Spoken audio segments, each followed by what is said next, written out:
ನಮಸ್ತೆ. ಪ್ರಕೃತಿ group 4 study thought is in talk. ನಾನು ಇವಾಗ ನಾಲಿಗೆ ನುಲಿಗಳು ಅಂದ್ರೆ ಟಂಗ್ ಟ್ವಿಸ್ಟರ್ ಇದ್ರ ಬಗ್ಗೆ ಒಂದು ವಿಚಾರವನ್ನು ಹಂಚಿಕೊಳ್ಳಿಕ್ಕೆ ಇಷ್ಟಪಡ್ತೇನೆ. ನಾಲಿಗೆ ನುಲಿಗಳು ಯಾಕೆ ಬೇಕು ಅಂದ್ರೆ ನಮ್ಮ ಉಚ್ಚಾರಣೆಯನ್ನು ಸ್ಪಷ್ಟ ಮಾಡುವುದಕ್ಕಾಗಿ. ನಮ್ಮ ಮನೆಯ ಮಕ್ಕಳಿಗೆ ಕೆಲವೊಂದು ಪದಗಳನ್ನು ಉಚ್ಚಾರ ಮಾಡಲಿಕ್ಕೆ ಕಷ್ಟ ಆಗ್ತದೆ. ಆವಾಗ ನಾವು ಅವರಿಗೆ ನಾಲಿಗೆ ನುಲಿಗಳನ್ನು ಹೇಳಿಕೊಡುವುದರ ಮೂಲಕ ಕನ್ನಡ ಅಥವಾ ಇಂಗ್ಲಿಷ್ ಯಾವುದೇ ಭಾಷೆ ಆಗಿರ್ಬೋದು ಅವುಗಳನ್ನ ಸ್ಪಷ್ಟವಾಗಿ ಉಚ್ಚಾರ ಮಾಡುವುದಕ್ಕೆ ನಾವು ಅವರಿಗೆ ಸಹಾಯವನ್ನ ಮಾಡಬಹುದು. ಅದನ್ನ ಯಾವ ರೀತಿ ನಾಲಿಗೆ ನುಲಿಗಳು ಅಂದ್ರೆ ಏನು, ಅದನ್ನು ಯಾವ ರೀತಿ ಹೇಳ್ಬೇಕು ಅಂತ ನೀವು ಕೇಳ್ಬೋದು. ಹೇಳ್ತೇನೆ ನಾನು ಇವಾಗ. ಉದಾಹರಣೆಗೆ ಕಾಗೆ ಪುಕ್ಕ ಗುಬ್ಬಿ ಪುಕ್ಕ, ಕಾಗೆ ಪುಕ್ಕ ಗುಬ್ಬಿ ಪುಕ್ಕ, ಕಾಗೆ ಪುಕ್ಕ ಗುಬ್ಬಿ ಪುಕ್ಕ. ಇದನ್ನ 10 ಟೈಮ್ಸ್ ಹೇಳ್ಬೇಕು.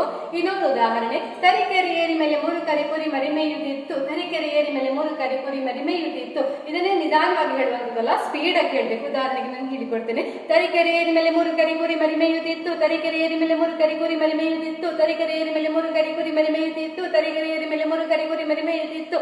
ಇದರ ಟೆಂಡೆನ್ಸಿ ಹೀಗೇನೆ ಹೇಳ್ತಾ ಹೋಗ್ಬೇಕು.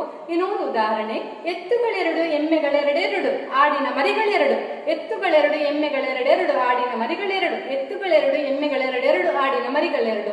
ಇದು ಇನ್ನೊಂದು ಉದಾಹರಣೆ. ಇಂತಹ ಟಂಗ್ ಟ್ವಿಸ್ಟರ್ಗಳನ್ನು ಪ್ರಾಕ್ಟೀಸ್ ಮಾಡುವುದರಿಂದ ಯಾರೂ ಸಹ ತಮ್ಮ ಉಚ್ಚಾರಣೆಯನ್ನು ಸ್ಪಷ್ಟ ಮಾಡಿಕೊಳ್ಬಹುದು. ಕೇಳಿದ್ದಕ್ಕಾಗಿ ವಂದನೆಗಳು.